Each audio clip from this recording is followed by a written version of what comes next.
Babysitting, it's a job that's built on just absolute trust. A family invites you into their home, which should be their safest space, and they trust you with the most precious thing in their lives, their kid. But what happens when that trust gets completely shattered and that safe space, well, it becomes a trap? So, we're going to dive into 3 true stories from babysitters who found themselves in that exact nightmare. The kind of situation where the monster under the bed or in the closet turns out to be terrifyingly, shockingly real.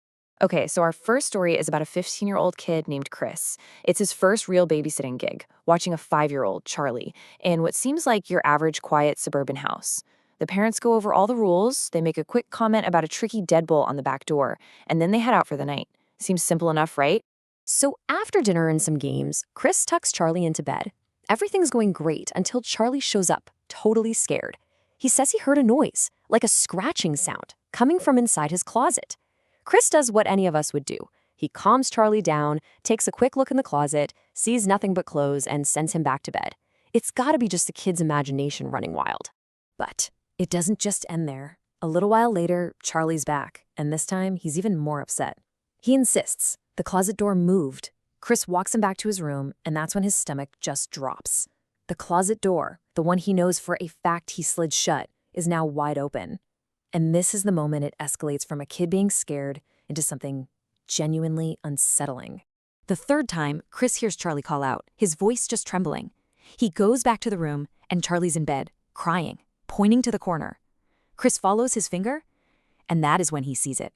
Crouched down in that tiny sliver of space behind a tall laundry hamper is a person, a man, hiding, and his eyes are locked directly on Chris. And just like that, pure adrenaline just takes over. Chris grabs Charlie and just runs. He locks them in a guest room and calls 911. The intruder actually gets away before the police show up, slipping right out the front door. And when they investigate, they find the one crucial mistake, the back door. Chris had locked the simple doorknob, but not the deadbolt, the exact lock the parents had mentioned. It was just a small oversight that let a complete stranger into the house.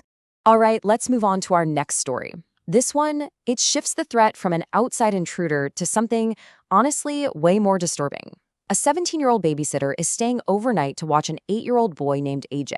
His mom just described him as a bit of a loner. The job was supposed to be easy. So, AJ's behavior is weird, right from the start. He's not friendly at all, barely says a word. He just grabs his pizza and vanishes back into his room to play Grand Theft Auto for hours. Later on, the babysitter gets that strange feeling, She looks up and sees AJ peeking at her through the crack in her bedroom door before he just silently disappears. It's creepy for sure, but she kind of brushes it off as a nosy kid. The real terror, though, that starts later that night. The babysitter wakes up with that primal feeling of intrusion, that deep down sense that someone else is in the room with her. She opens her eyes, and in the total darkness at the foot of her bed, she sees a shape. It's AJ, just standing there, perfectly still, watching her sleep. She screams and starts fumbling for the lamp. When the light finally floods the room, she sees his hands are hidden behind his back. She demands to know what he's doing, and when she grabs his arm to turn him around, she sees it. In his hand is a large kitchen knife from downstairs. In that instant, the fear shifts from, this is a weird kid, to, this is a life or death situation. Okay, our final case. This one is maybe the most brazen of them all. An Uncle Dan is babysitting his 6-year-old niece Emma and 9-year-old nephew Lucas for the night. A house he knows, kids he knows, it should have been a completely normal, easy evening. So after putting the kids to bed, Dan's just chilling downstairs, when first Emma, and then a little later Lucas, come down separately. And they both tell him the same thing. He had just been in their rooms, standing there watching them. But Dan knows he's been on the couch the whole time. He kind of writes it off, a weird shared dream or something. But that little seed of unease is definitely planted. But then all that confusion just turns to pure fear.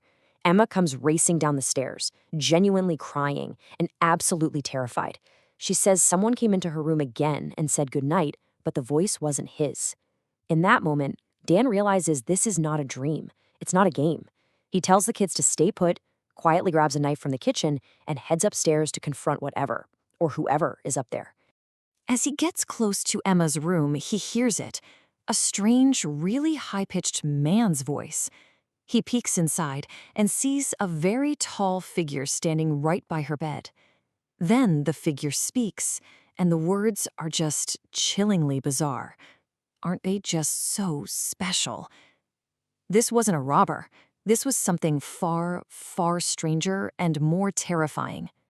Dan's mind just goes into overdrive.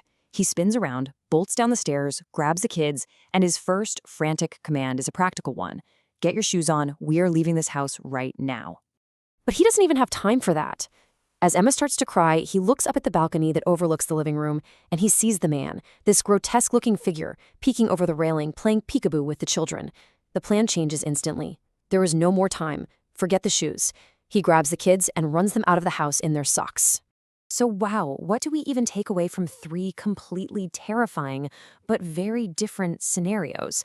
Well, each one offers a really stark lesson about security, about intuition, and about just how fragile our sense of safety can be.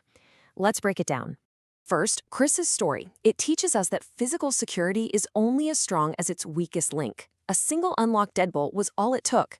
It's a brutal lesson in being diligent. Always check every single lock. Then there's the chilling reminder to listen when a child says they're scared. Charlie's terror wasn't just imagination, it was a real warning sign that was almost ignored. It really makes you wonder how often a kid's fear is real, but just brushed aside. And finally, Dan's story is all about trusting your intuition. When a situation feels fundamentally wrong, when your gut is just screaming at you, it probably is.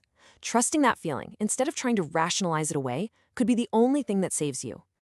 These stories are a really chilling reminder that danger doesn't always kick down the door. Sometimes it slips in through an unlocked deadbolt. Sometimes it stands silently at the foot of your bed. And sometimes it even mimics the trusted family member.